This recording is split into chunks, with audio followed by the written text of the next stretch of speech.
From the age of 7, I grew up in a three-family house, watching my immigrant parents constantly be bullied and steamrolled by a living nightmare, Monica. We already had it hard enough as it was because my parents were 45 when I was born. And at 47, my dad suffered a gunshot to the head that left him permanently disabled and a completely different person. He went from being the most loving, incredible, caring, compassionate person around to an aggressive, violent person who blew up over the smallest things, but only at his inner circle, me, my mother, or other close family. We were in poverty for many years, with Mom being the only one working. Monica and her husband David made everything even worse on my parents, who were already struggling immensely. I'm an only child, born in the USA to older parents who immigrated from Venezuela in the 90s. When I was 2, my dad was shot in the head. He lived for another 13 years, but the incident permanently damaged certain parts of his brain. After the shooting, he could never work again, and my mom was forced into the position of being the family's sole breadwinner. We lived in poverty for many, many years because the USA wouldn't recognize her college degree, and she couldn't afford to go to college again, so she couldn't work in her field and had to start at the bottom of the ladder. Dad eventually died when I was 15, of issues related to his shooting. Now, when I was 7, my parents decided to move into a town with a better reputation for their schools than the one we were currently living in, so that I could attend a better school. They bought a house literally on the edge of town.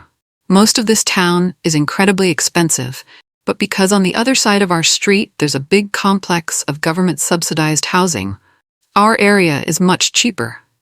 This is the house with the terrible neighbor. The house is a 3-family. For the last 16 years, we have owned and occupied the first floor, while the terrible neighbor lived on the second floor. The third floor has been occupied by over 10 owners and tenants over these years. None have stayed more than 3 or 4 years, and some have stayed as little as a handful of months. Now, the second-floor resident, let's call her Monica, had a husband, we'll call David, and they have a young son, Jake. When we moved in, Monica and David had already been there for a few short months. The 3 of us on the first floor, Monica and David on the second, and the original third floor's owners, bought the house from the same crew who had bought it and turned it into a 3-family, fixing it up in the process. Monica quickly showed her true colors as a bully. Over the years, there were countless examples of nasty things she pulled. Her husband, David, is an immigrant himself and doesn't speak very good English. He's very submissive to her and does whatever she wants, but in front of other people makes himself out to be physically dominant. In our first years there, they used to fight a lot, which we regularly heard from downstairs.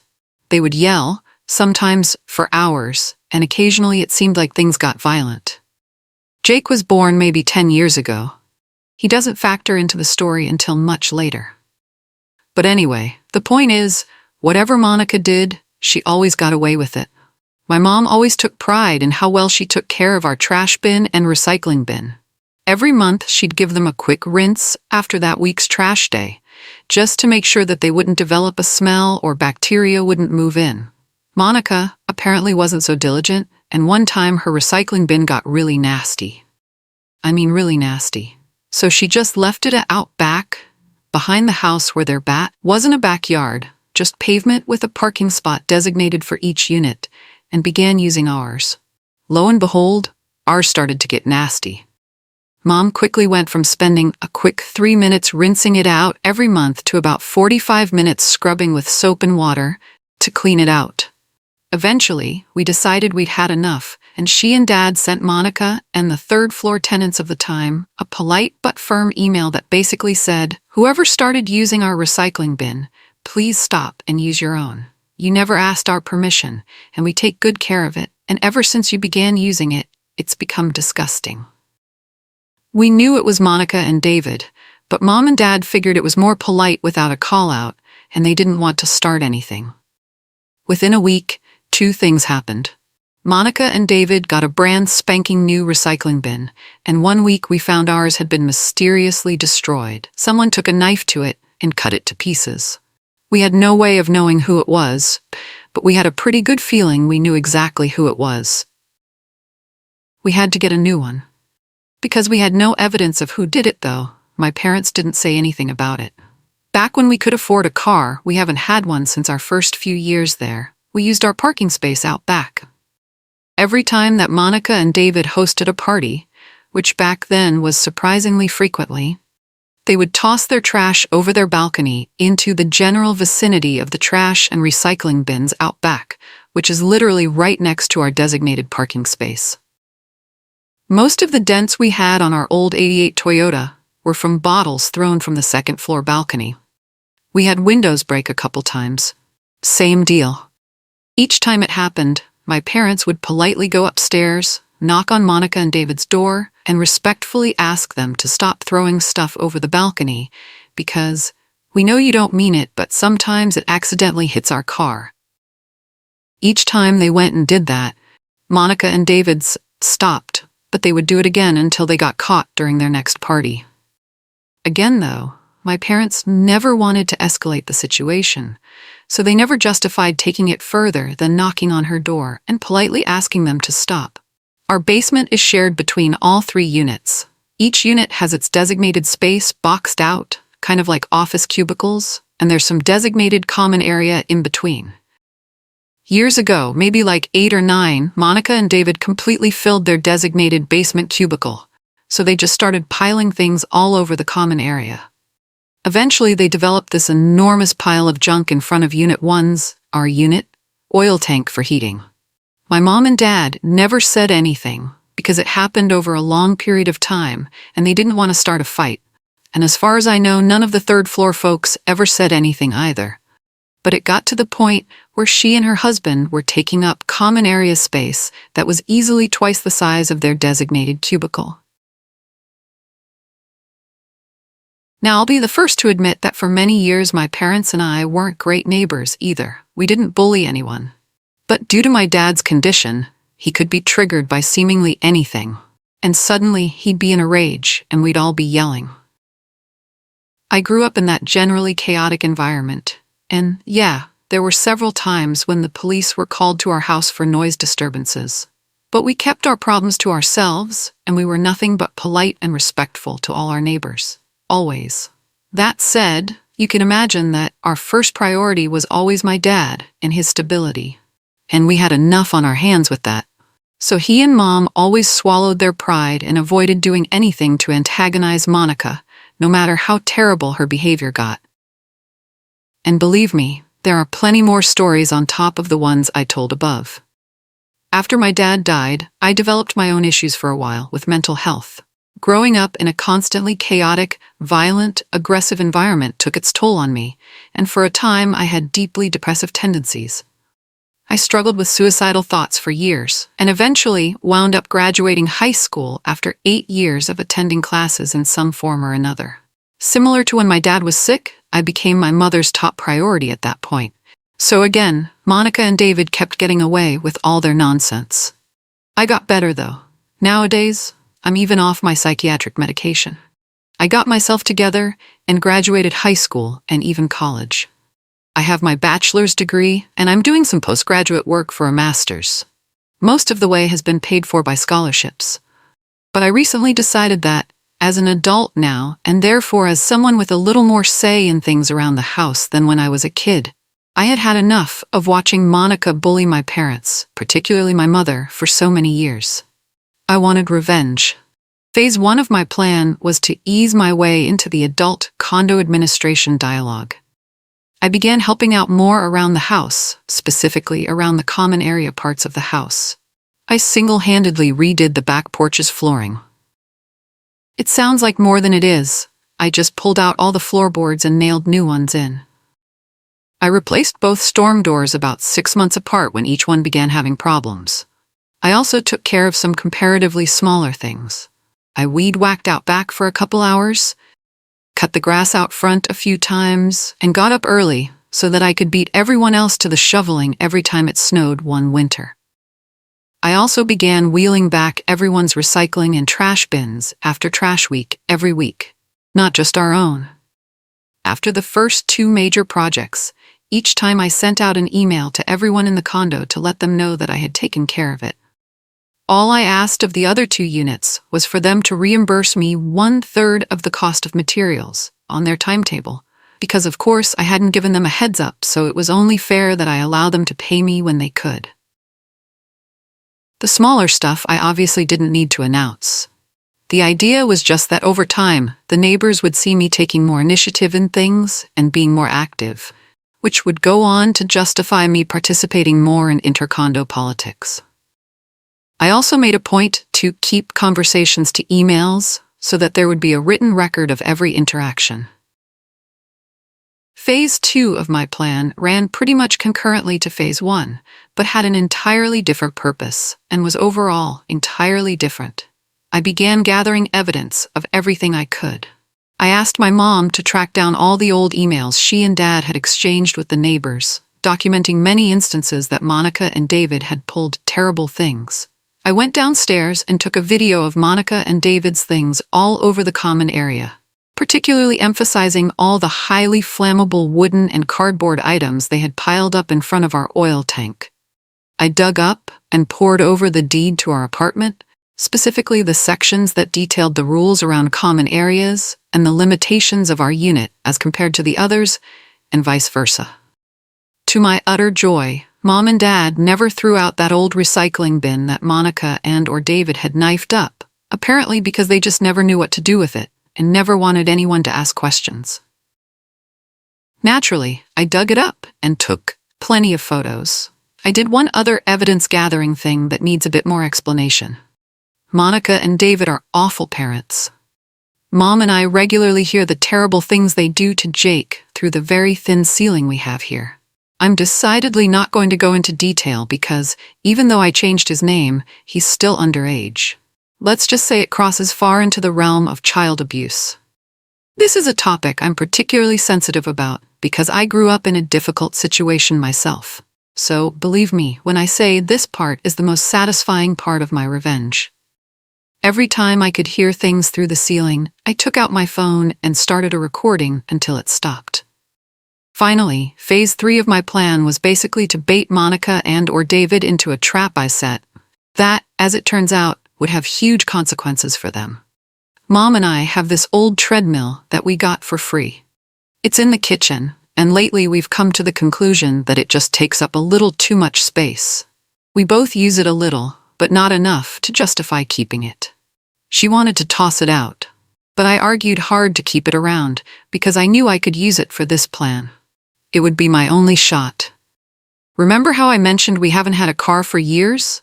Well, eventually, I convinced Mom to let me put the treadmill outside, in our parking space out back.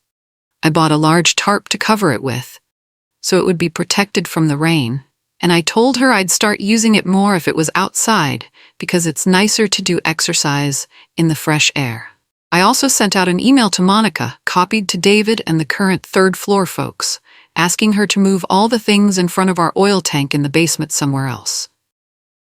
Despite the fact that those things had been there for many years, I justified addressing it now because I'm the one addressing it. And that's different from before, because before I was a child, and now I'm an adult, who actively participates in the intercondo dialogue.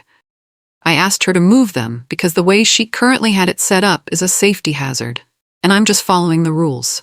I further let her know that if she and David didn't take care of it within a handful of weeks, that I would have no choice but to take care of it myself. In the same email, I let everyone know that I was putting our treadmill in our parking space out back, so that if anyone had any trouble with getting into their spot, to please let me know. The same day I sent out the email, I put the treadmill out back. Now, I figured nothing was going to change from all the other emails I had sent about matters regarding the condo's administration, and nothing did. She and David never acknowledged anything. The current third-floor guy didn't want anything to do with going up against Monica, so he just thanked me for the heads-up about the treadmill and said nothing else. It's also important to note here that my real reason for mentioning the treadmill in that email wasn't in case anyone has trouble getting into their parking spot. Needless to say, sure, a treadmill in a kitchen is pretty big and obnoxious, but a treadmill off to the side of an automobile parking space isn't really big at all. Plus, I placed it in such a way that it wasn't in anyone's way. The reason I mentioned the treadmill in that email was to alert her to its presence, and perhaps associate it in her mind with my request for her to move all her things in the basement. I also began using it at least 3 mornings a week. I timed it so that sometimes Monica and David would run into me as they left to drive Jake to school. Every time I saw them, I waved and greeted to ensure they'd notice me on the treadmill. Mom also used it a few times, but she wasn't part of my plan, so I've no idea if she ever ran into them while on it. Here's the other thing I did. I set up a video camera in our laundry basket. See, we have it permanently in the pantry, next to the pantry window that faces the back area. I buried it beneath clothing so that from outside you can't even see it. But I bought a few massive memory storage SD cards and kept the thing recording 24/7 with a timestamp. For 2 weeks, nothing happened. The camera recorded nothing suspicious, and Monica and David didn't move their things in the basement. Their time was up, so one night, I got up at around 1 in the morning when everyone else was asleep so nobody would hear me, and went downstairs to move their things. I can't express to you how much I enjoyed this. I bought a GoPro, strapped it to my head, and carefully recorded the entire hour and a half of moving things around. I took the enormous pile of junk in front of Mom and my oil tank, and found a way to fit all of it into their designated storage cubicle. In the end, it was packed. I have mild OCD, and I nearly had an orgasm at the end from how well organized physically everything was, so that everything was neatly packed together and all the space was used at maximum efficiency. It was glorious, packed from floor to ceiling and almost wall to wall all around. If you can just imagine one massive, near-perfect rectangular prism of junk, that's what I had created. It was a masterpiece. I was so proud. On the side the door was on, there was enough space to walk to either wall, but you couldn't move into it anywhere. I got back upstairs to our apartment and couldn't sleep the rest of the night. I was beyond excited. Sure enough, Monica and David took the bait. I must have been at school or work when they first discovered the basement, because I never heard a thing about it. In hindsight, it's probably best I was out, even though I would have savored those angry shrieks like nothing ever before. In any case, within a few days, we discovered our treadmill destroyed. Similarly to the recycling bin of years past, it had been knifed up. I can imagine they probably wanted to straight up take a hammer to it.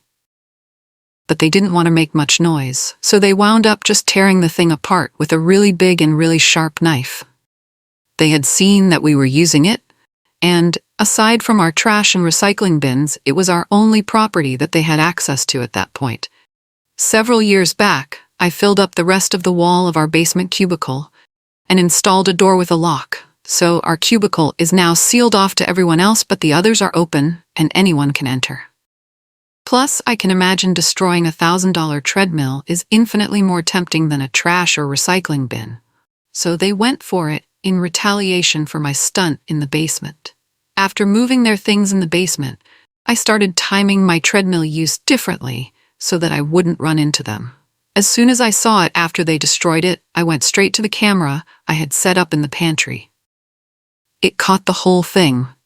In true fashion of their relationship, David brandished an enormous knife and single-handedly destroyed the whole thing himself, while she stood next to him and seemingly ordered him to do it.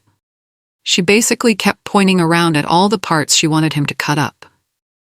With that in hand, I called the police, reported the incident, told them that my mother and I felt threatened by their presence, and we filed a restraining order against both Monica and David with the police that same day. I turned over all the evidence I had gathered of all their terrible behavior over the top years, and I also turned over all the audio clips I had of Monica and David terrorizing Jake. I figured since it was all audio and no video, it wouldn't be enough to get him out of their care, but maybe it'd at least get the Department of Children and Families involved. Monica and David immediately claimed that I had broken a bunch of their things while moving it around in the basement, things that they no doubt had broken themselves. So I offered my GoPro recordings as proof that I had not, in fact, broken any of their things while moving it at all. The restraining order a person is allowed to file with a police report is always temporary, but you can always petition the court to extend it. Once Mom and I did that, it was granted. At that point, Monica and David hadn't been legally allowed to go back home for about a week, and since it became a longer-term restraining order, they were basically not going to be allowed to live in their own home for several years, so they made the obvious choice to sell the house and move elsewhere. Needless to say, selling a house you're not allowed to be near is a difficult task, and moving all your stuff out of said house is even more difficult, particularly when you have so much of it. They wound up coordinating the entire house's sale from afar, with their realtor being the only person who came around to show the house. Once it was time for them to move, some relatives of theirs came around and packed everything up and loaded it into a truck. Also, I was right. Based on my recordings alone, Jake wasn't taken from their custody, but DCF did get involved. I heard from their family that came around to pack up their things, though, that Monica and David did wind up losing custody of him. They didn't say much as to why, but they basically implied that the abuse ramped up a lot after everything went down between me and Monica and David, which is the only part I feel guilty about. But in the end, I hope this is a situation where the end justifies the means. At which point, DCF was already sniffing around, so they wound up losing custody of him anyway. I've no idea where Jake wound up, but wherever he is, I obviously have nothing against him, and I hope he winds up in a much better situation than he was. Finally, I will say, for two such inordinately terrible and disgusting human beings, they had surprisingly decent family members. The few times I ran into them and made small talk when they were around, they were pretty apologetic about the whole thing. I got the impression that this isn't the first time they're apologizing on Monica and David's behalf. I hope Jake is taken in by one of them and not put into the foster system. Here's hoping, kid. After posting about this experience online, I got curious and did some additional investigating. Monica lost her job, or at least she's not working where she had been anymore. I assume she was fired, or at least that it had something to do with what went down. But I don't actually have a way to know. I got curious, though, because I remembered she worked as a guidance counselor at a school a few towns away, and I figured if the school had found out that DCF took her kid, they might not have wanted her there anymore. And I may have been right. Anyway, though, I got curious, so I asked a friend to ring the school's secretary and asked to be transferred to the guidance department, where they asked for Monica's desk. My friend said the guidance secretary just matter-of-factly said, "I'm sorry, that staff member is no longer employed here." And that was that. Seeing as this all went down at the end of the 2017 to 2018 school year, I'm guessing they just replaced her at the beginning of the next school year. The school's website lists one of the guidance counselors as having started working there that school year. Of course, I have no real way to know if she was fired, nor even if her leaving that position had anything to do with me and my revenge, but it seems like very odd timing if there was no correlation. Admittedly, it's also entirely possible that Monica resigned or left her post of her own volition, whether it be to make selling the house and moving easier or just to start over. Who knows? But the timing is suspicious. Looking back on everything that happened, I feel a complex mixture of emotions. Pride, certainly, at having finally stood up for my parents after watching them be bullied for so many years. Satisfaction at seeing Monica and David face real consequences for their actions. But also some guilt about Jake, even though rationally I know that getting him out of that abusive situation was the right thing to do. I think about my own childhood, growing up with my dad's brain injury and the chaos it caused in our home. I think about how hard my mom worked to keep us afloat, how much she sacrificed, and how Monica made everything so much worse for her during those difficult years. My parents were immigrants trying their best in a country that didn't always make things easy for them. They were dealing with poverty, disability, and language barriers. And instead of having neighbors who showed compassion or at least basic decency, they had Monica and David making their lives miserable.